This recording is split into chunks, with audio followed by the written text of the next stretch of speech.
Live happy and healthy, my brother. Live happy and healthy, my sister. Good day and welcome to this edition of Healthier, Older and Happier.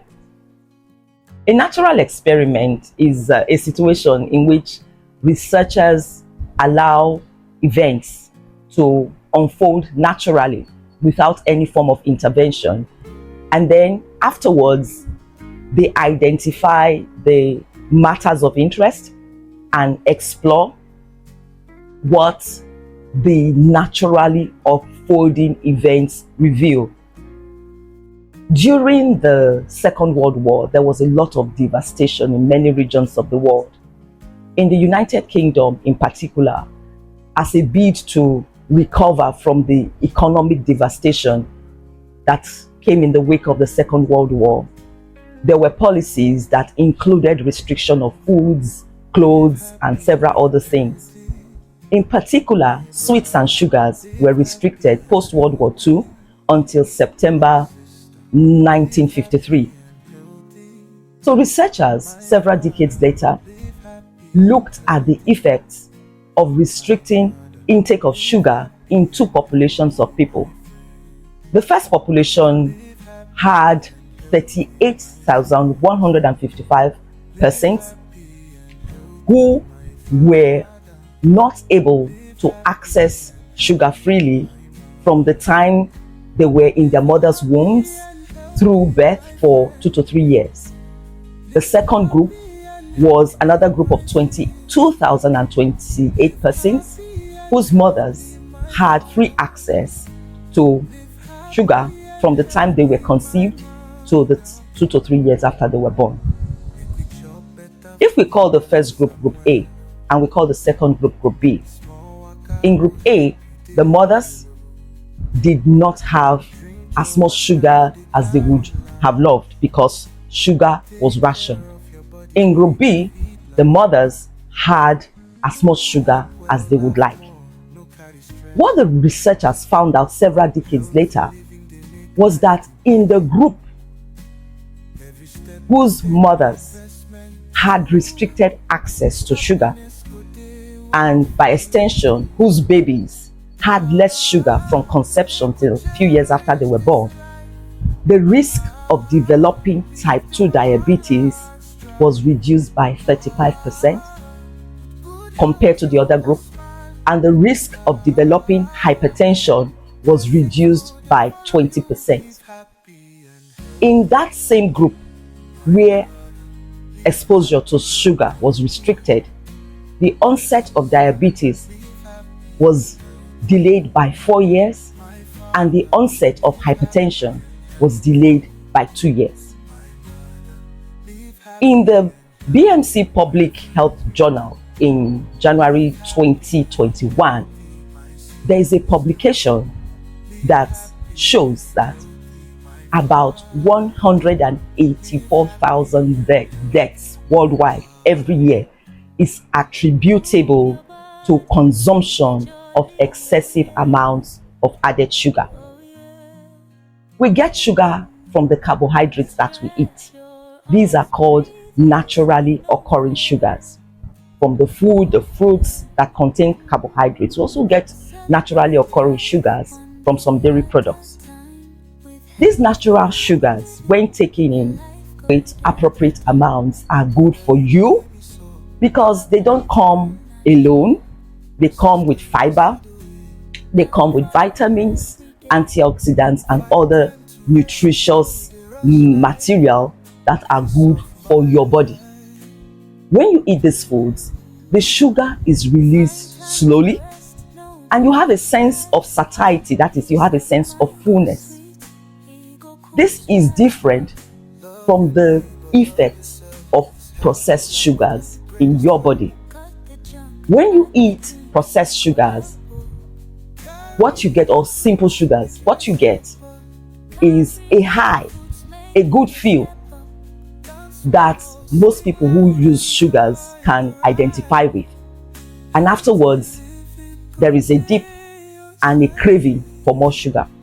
So apart from complex sugars which we get from naturally occurring foods, we also get sugar from buying refined sugar, honey, the sweet sugar sweetened beverages that we take, and the many hidden sugars in a lot of the seemingly unsugared sources of food that we use. For example, some tomato products, some drinks have things like fructose corn syrup, and all kinds of fancy names in which large amounts of sugar are hidden. Do we really need added sugar in our diet? The evidence-based answer is no. We really do not need to add external sources of sugar to our natural foods. Unfortunately, in spite of all that is known about the harm that sugar does to the body, globally, the sugar business is prospering. The consumption of sugar is not reducing. It may interest you to know that researchers at the University of California, San Francisco in 2016 uncovered a deliberately designed quote and unquote scientific publication that was released in 1967. I think it was published in the New England Journal of Medicine at that time. The purpose of that industry funded publication was to shift the attention of the world away from the harm that sugar was causing in terms of heart and blood vessel disease, and to instead heap the blame on cholesterol. Many of us are familiar with stories about cholesterol. That's not the subject for today. But the message for today is a lot of the harm that drives chronic diseases is actually the result of excessive amounts of added sugar in our diet. Type 2 diabetes is a leading example. Most of us are familiar with the name diabetes mellitus. There's type 1, there's type 2. Generally speaking, type 2 is the one that occurs later in life, and you don't usually need insulin until much later. The basic thing in diabetes is that the body is not able to handle the sugar that it is exposed to. So type 2 diabetes is one leading example of a chronic disease that is associated with eating excessive amounts of sugar. Another one is obesity. And what that simply means is that your body weight is by far in excess of what it should be if we were to go by your height. There is robust evidence that people who have excessive amounts of sugar added to their diet are more likely to die from heart disease than others. There's also something called fatty liver disease, and you don't have to be fat to have fatty liver disease. Indeed, non-alcoholic fatty liver disease is largely due to eating excessive amounts of sugar, and what happens is that the functioning of that person's liver is negatively affected. Hypertension, it may surprise you to know, has been associated with eating excessive amounts of added sugar. So also is this group of disease called dyslipidemias. Some of you may be familiar with that name, but simply speaking, it is diseases that are associated with abnormal levels of different kinds of fat in the blood. And of course, it goes without saying that a lot of dental diseases, especially dental caries, decay of teeth, loss of teeth, are associated with excessive use of added sugars. So we have established, and it is scientifically established, that there is no need for added sugar in our diet. However, if we must, the World Health Organization's recommendation is that for women, we shouldn't take more than 6 teaspoons of added sugar in a day. For men, they shouldn't take more than 9 teaspoons of added sugar in a day. And for children, the maximum consumption of added sugar in a day should be between 3 and 7 teaspoons. Now let's take a look at our habits. That's your favorite can of soft drink actually contains about 10 teaspoons of added sugar. So just by taking that one can of your favorite soft drink, whether you are a man or a woman, you have already exceeded the recommended maximum limit for added sugar in a day. Add that to that slice of bread that you are probably taking with your favorite drink. That slice of bread contains about half a teaspoon of added sugar. Multiply that by the number of slices of bread that you may be taking, and add onto that tomato sauce or any other added condiment in which are hidden many fructose, sucrose laden source of sugars that you are eating. On top of that, think about the snack you will be taking at lunchtime with another one of your favorite drinks, and you can see how far away you are from the maximum amount of added sugar that you should be taking every day. I'll share my personal story about added sugars. Some years ago, I was in a country in a temperate part of the world, and it was winter. So in between reading, I used to just nibble on my favorite chocolate and drink a lot of my favorite soft drinks. Soon afterwards, about maybe 4 weeks after I got into that country, there was a hospital-wide health screening, and to my greatest surprise, my cholesterol levels that had been normal all my life of adult life up to that time had risen to over 450 milligram per deciliter. The person who saw my lipids was actually frightened, and I was alarmed. What did I do? I trashed all those chocolates, trashed those soft drinks, and began to walk every day, 42 blocks every single day in New York City. By the time I went for a recheck about 4 weeks later, my total cholesterol was back to normal. I have the results today. In spite of what people know about the harmful effects of sugar, for some reason, they don't care. It doesn't matter. Well, some people say something must kill somebody. Others want to stop, but they can't. Indeed, we have given it a psychedelic name. You know, I have a sweet tooth. Sugars work on the part of the brain that is associated with reward, a good feeling. And so when you take sugar, your brain tells you this is good for you, you need to have more of this. And so you reach out for the next source of added sugar.